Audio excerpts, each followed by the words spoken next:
Hi, welcome to Z on the Tee. I'm here at Albany Golf Club. Our June sponsor is Dillman Furniture on North Wheeling in Muncie. Check those guys out for all your household furniture needs. Tim, we're going to talk about putting today. And, the one thing that I wanted to address here is putting speed is so important in determining how good a putter you are. If you don't putt with the right speed, you're probably not going to be a good putter. What are some of the things that we want to evaluate in terms of looking at a putt and determining what kind of speed we need to make a good putt on that hole? Well, it's definitely speed is the most important part of putting. It doesn't matter if your alignment's good, if your speed is off, especially where we have putts that break and everything. But when you're looking and you want to have good speed, the things you have to look at is the green, whether you're uphill or downhill or side hill, and the speed of the greens that day. Also, the wind can affect it a little bit. I mean, a lot of it comes in not golf management, trying to keep the ball in the right spot to where you can make putts. Our greens have a lot of elevation out here, and our greens have pretty good speed to them. So if you're below the hole, putting uphill at it, you can be fairly brave and putt the ball pretty firm. Downhill and side hill, you have to be more of a speed die putter out here. I mean, you have to control where you think it's going to stop rather than the alignment of it. One thing that I think is probably noteworthy in determining speed, how fast do I need to hit it, as you approach the green, you know where your ball is. As you approach the green, you get out of your cart, if you have an opportunity to take a quick look at your putt from the other side of the hole before you get to your ball, number one, that saves a little time. Nobody wants to be out here playing a 5-hour round of golf and having a guy play like he's qualifying the U.S. Open and looking at his putt from 4 different sides. But if you have a chance to catch your putt, to catch a look at your putt from the opposite side of the hole, sometimes that really helps. I always look at both sides. I feel very insecure trying to putt it on looking at it from one side, but it doesn't take me 5 hours to do that. But I always try to look at it from both sides. Okay. I mean, it'll help you with the break and also how much uphill downhill you are in that situation. Okay. All right. Well, Tim and I are going to fire off a few putts here and try to show you a little bit about what we're talking about in determining the right speed for the length of putt that you have. Okay, Tim, we're on the green here. We've got about a 15-foot putt. We're slightly uphill.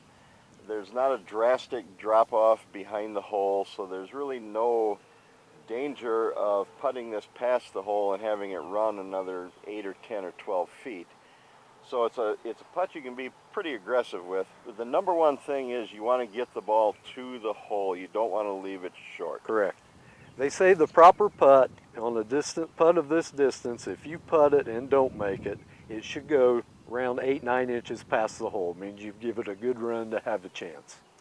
How do we know how hard we should hit the ball? Is that just a feel thing? I mean, you just have to play. A lot of that is when you get to the course that morning, going to the putting green, trying to get the feel, the speed of the greens before you get out there. I mean, I'll be the first one to tell you, our greens, some days when there's no dew and the sun's out, they're quick from morning till evening. Days where it's very humid, a lot of dew, humid in the air, they're slower them days. So that's something you have to get used to before you go out and play that day. Try to putt 5 minutes on the putting green to get used to the speed a little bit. Okay. Well, we've got a couple of balls down here. We're each going to take a putt and see, number one, if we can make it, but maybe more importantly, let's get the ball to the hole and give ourselves a chance.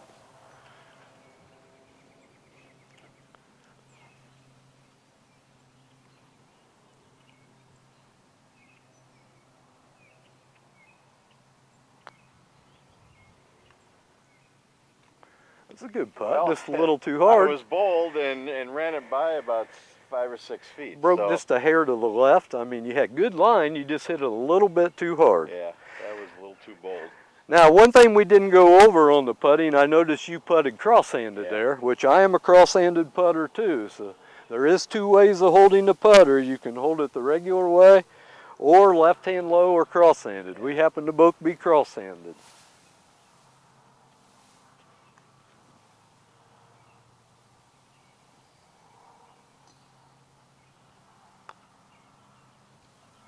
And I did this what we talked about not wanting to do, not hitting it hard enough. Yeah, you got offline a little bit. Hit it, and then hit it too easy, and then the slope got it. Fell away at the end. But I'm more of a die putter. I'm not good at putting the ball way by the hole, but that was a very bad putt, even being a die putter there. Yeah. That had no chance. Yours at least had a chance. If it would have hit the hole center-wise, you would have had a chance. Mine had none.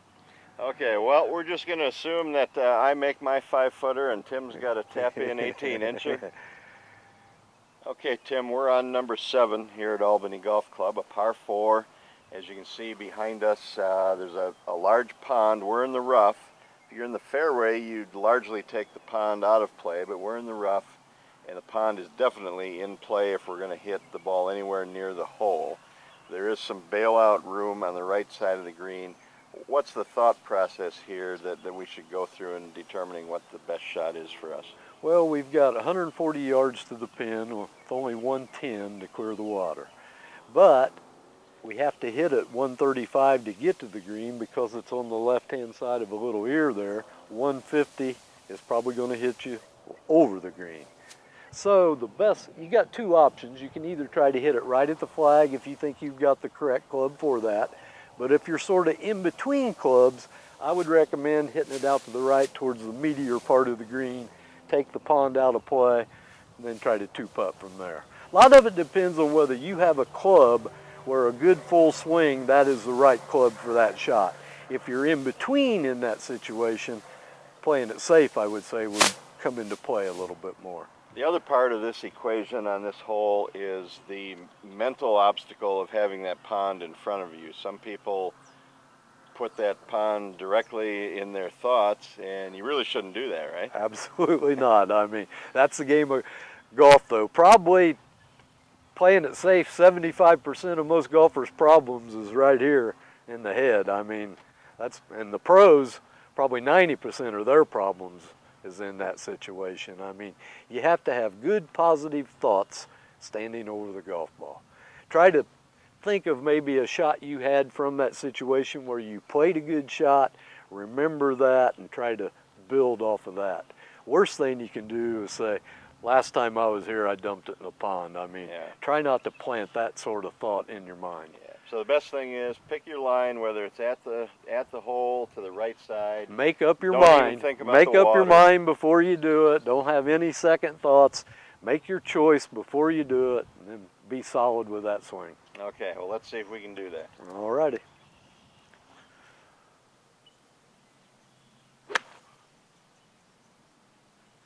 Good swing. Very nice. Nice shot. Okay, I've hit the ball on the green pretty much right, just to the left of that big tree behind the green. Probably got an 18-foot, 20-foot birdie putt opportunity maybe. Very nice shot there. I mean, you took the left side out of play, hit it over there to the right where you had a meatier part of the green, and very nice shot, very solid. I'm pleased with it. So go ahead and stick one inside that. I'd be happy if I could get it that close.